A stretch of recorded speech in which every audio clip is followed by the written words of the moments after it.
বাংলাদেশের সব শ্রেণী পেশার মানুষের ঐক্যের প্রতীকে পরিণত হয়েছে আমাদের নেতা জনাব তারেক রহমান। পৃথিবীর ইতিহাসে নজিরবিহীন যে একজন মানুষকে রাজনৈতিকভাবে মোকাবেলা করতে না পেরে তার বাক স্বাধীনতাকে হরণ করা হয় আইনের মাধ্যমে, আদালতের মাধ্যমে। আজকে 2025 সালের গত 37 বছরে ধাপে ধাপে রাজনীতি করে তিনি আজকের অবস্থানে এসেছেন। 1988 সালে বগুড়া জেলার গাবতলী উপজেলায় একদম সাধারণ পর্যায়ে বিএনপির একজন সদস্য হিসেবে উনি রাজনীতি শুরু করেছিলেন। তারপর 1991 এবং 96 সালে তৎকালীন আপসী নেত্রী দেশনেত্রী বেগম খালেদা জিয়ার প্রতিটি নির্বাচনী আসনে তিনি কাজ করেছিলেন। 2001 সালে জাতীয় পর্যায়ে বিএনপি নির্বাচনের কৌশল এবং সামগ্রিক ম্যানিফেস্টো, উন্নয়ন পরিকল্পনা এবং রূপকল্প নিয়ে কাজ করেছিলেন। 2001 সালে কিন্তু চাইলে উনি 91 এবং 96 সালে যেমন এমপি হননি, সে সময় চাইলেও হতে পারতেন, কিন্তু তখন হন নাই। উনি এমন একজন নেতা যিনি দীর্ঘ সময় কখনো এমপি হন নাই, মন্ত্রী হন নাই, উপদেষ্টা হন নাই, কখনো হুট করে কোনো পদ বা রাষ্ট্রীয় অবস্থায় কোনো পর্যায়ে কোনো পদ ধারণ করেন নাই। এটা বাংলাদেশে না শুধু, দক্ষিণ এশিয়াতে না শুধু, বিশ্বে অনেকটাই নজিরবিহীন। অর্থাৎ ধাপে ধাপে গত 37 বছরের রাজনীতি করে তিনি আজকে এমন একটা অবস্থায় এসেছেন যেখানে বাংলাদেশের সব শ্রেণী পেশার মানুষের ঐক্যের প্রতীকে পরিণত হয়েছেন। এটা পলিটিক্যাল কোনো ক্লিশে বা রেটরিক না। যখন তিনি বাংলাদেশে ছিলেন, বাংলাদেশের প্রতিটি পর্যায়ে, জেলায়, উপজেলায়, প্রান্তিক পর্যায়ে ঠিক শহীদ প্রেসিডেন্ট জিয়াউর রহমান যেভাবে ছিলেন সেভাবে প্রতিনিয়ত ছুটে গিয়েছেন।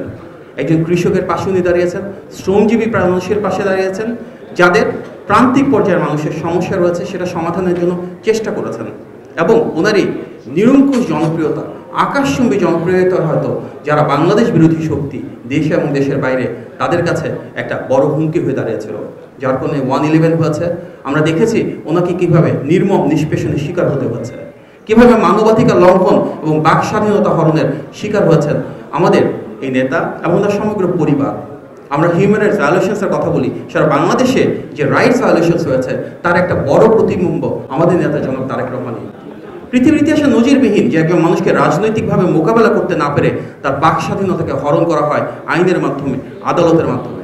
ওনার বাক স্বাধীনতা এমনভাবে হরণ করা হয়েছিল যে বাংলাদেশে আজকে এখানে অনেক অনলাইন অ্যাক্টিভিস্ট রয়েছেন যারা হয়তো ওনার ফেসবুকটাকে যদি শেয়ারও করতো, কোনো একটা পোস্ট বা স্টেটাসকে ভাইরালও যদি করতে চাইতো, তখনও তাকে ধরে নিয়ে গিয়েছে, গুম করেছে, মামলা দিয়েছে, হামলা করেছে। অর্থাৎ তারেক রহমান রাজনৈতিকভাবে এটা টাবু ছিলেন, যার নাম উচ্চারণ করা যেত না। তারপরে তো বাস্তবতা এটাই যে ওনার নেতৃত্বে 16 বছরের ফ্যাসিবাদ বিরোধী আন্দোলন হয়েছে, ওনার নেতৃত্বে এই গণ অভ্যুত্থান হয়েছে। আমরা দেখেছি দেশনেত্রী এবং খালেদা জিয়াকে রাজনৈতিকভাবে মোকাবেলা করতে না পেরে মিথ্যা মামলায় কারা অন্তরীণ করা হয়েছে, চিকিৎসা থেকে বঞ্চিত করা হয়েছে। জিয়া পরিবারের যে বাড়ি ছিল সেই স্মৃতিবিজড়িত বাড়িটাকে কেড়ে নেওয়া হয়েছে, ওনাদেরকে সেখান থেকে উচ্ছেদ করা হয়েছে। জনাব তারেক রহমানের শুধু বাক স্বাধীনতা হরণ করা হয় নাই, ওনার স্ত্রীর চাকুরি কেড়ে নেওয়া হয়েছে। এমন কোন শাশুড়ি একজন অরাজনৈতিক ব্যক্তিত্ব, তার নামেও মিথ্যা মামলা দেওয়া হয়েছে। এই দেশের জন্য জিয়া পরিবারের, আমাদের যিনি রাজনৈতিক আদর্শ ধারণ করে আমরা রাজনীতি করছি, শহীদ প্রেসিডেন্ট জিয়াউর রহমান শহীদ হয়েছিলেন। জনাব তারেক রহমানের ভাই আরাফাত রহমান কোকো, উনিও নিষ্পেষণের শিকার হয়েছিলেন, এই দেশের জন্য জীবন দিয়েছিলেন। সুতরাং আমাদের এই বাংলাদেশে আজকে গণতান্ত্রিক পথযাত্রা আমরা রয়েছি, আমাদের যে আকাঙ্ক্ষা, আমাদের যে ত্যাগ, তার প্রতীক আমাদের নেতা জনাব তারেক রহমান, তার পরিবার।